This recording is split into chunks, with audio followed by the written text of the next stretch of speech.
بسم اللہ الرحمن الرحیم۔ رسول اللہ صلی اللہ علیہ وآلہ وسلم نے ارشاد فرمایا، پریشانی کے وقت یہ 3 دعائیں بار بار پڑھا کریں۔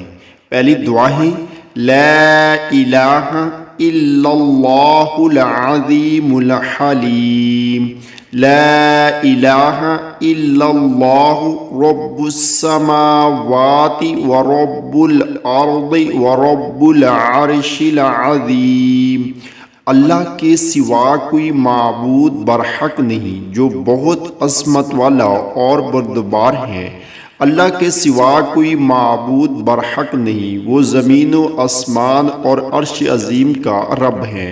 دوسری دعا ہے لا الہ الا انت سبحانک انی کنت من الظالمین، الہی تیرے سوا کوئی اعلیٰ نہیں، تو پاک ہے، بے شک میں ہی قصوروار ہوں۔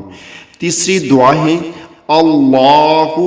اللہ ربی لا اشرک بہ شیئا، اللہ صرف اللہ ہی میرا رب ہے، میں اس کے ساتھ کسی کو شریک نہیں کرتا۔